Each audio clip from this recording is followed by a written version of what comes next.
I thought 60% of Australians voted last year against apartheid in the yes vote, in the voice vote. Yet Jill Gallagher is an Aboriginal bureaucrat, former Treaty Advancement Commissioner in Victoria. I didn't even know we had them, but there they go. Says a treaty now being negotiated between Aborigines and the Victorian government must exempt Aborigines from paying land taxes, stamp duty, and council rates and a whole lot of other things. And we should also give people identifying as Aboriginal interest-free loans for homes. It's all extraordinary, yet Victorian Labor Premier Jacinta Allan says, well, these are indeed things that she will negotiate in a future treaty. This and a whole range of other matters will be put on the table for negotiations. I'm not in a position today to rule anything in or out about what might be considered through those treaty negotiations. I'm just stunned by that, but I guess we should actually thank Gallagher, first of all, for proving that you're going to get an endless gimme from this disastrous victim mentality of the Aboriginal industry. It's the standard operating procedure. Now, apparently the more than $40 billion a year that Australian taxpayers already spend on Aborigines is still not enough, nor are the grants of native title land. Gallagher says, no, Aborigines also need these tax breaks now to finally let Aborigines create wealth. My mother, my grandmother, my great-grandfather never had an opportunity to create wealth so they can pass it on to their families. None of our families had that opportunity. Can that be true? In fact, Australia is so rich with opportunities, including for Aborigines, that wave after wave of immigrants have come here and done well. Jewish refugees who came with nothing, immigrants fleeing poverty in southern Italy, boat people from Vietnam with just the clothes on their back. And there was something else about Gallagher's answer there, claiming her mother's line couldn't create wealth, that struck me, and which was confirmed just by looking at him. I mean, Gallagher clearly also has white ancestors. In fact, her father was of Irish descent. Didn't they at least have this same chance as other Australians to create wealth?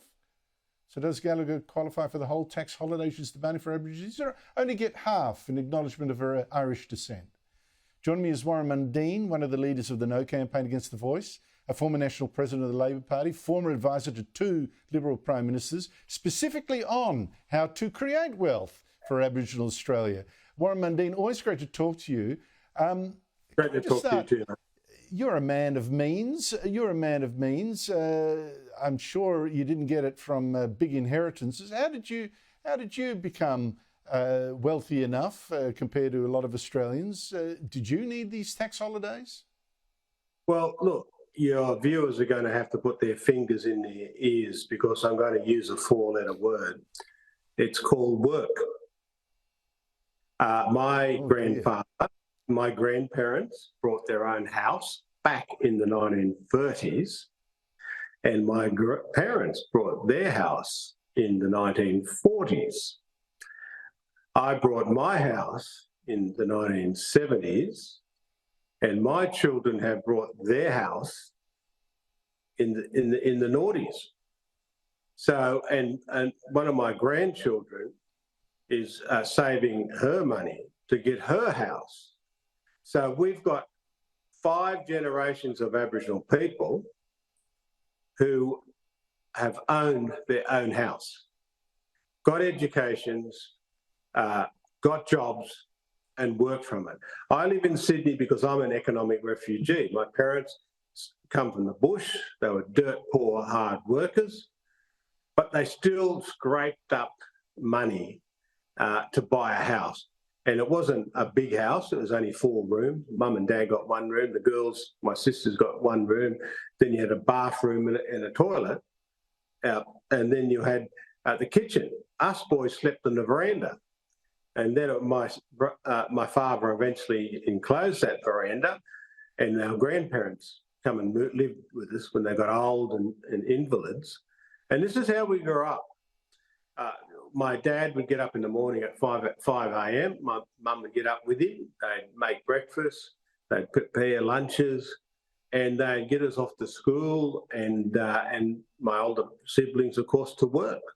You know, and we did a lot of this stuff. In fact, 3 of my sisters worked in banks. Can you imagine women working in a bank, let alone Aboriginal women working in banks in the 1950s, 60s? Absolutely.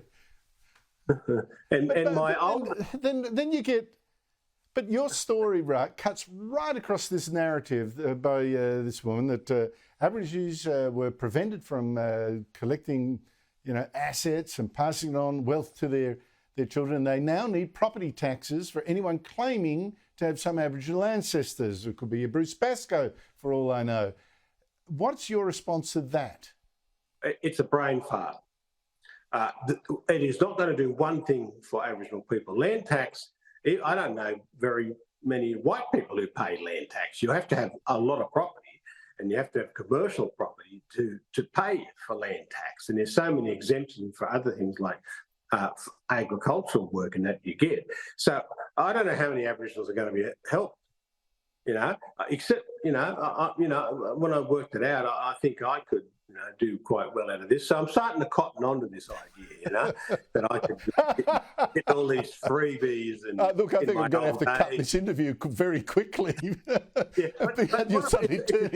we're having a joke because it is not going to stop crime. It's not going to stop deaths in custody. It is not going to get kids to school. It is not going to get parents into jobs. It is not going to get housing. It is not going to get all the things and expand our lives. All it is a bunch of elites who are quite frankly, unrepresentative because they only had 7% of the vote. I think that's right. Victoria, oh, that's exactly right too. This whole separatist agenda, mate.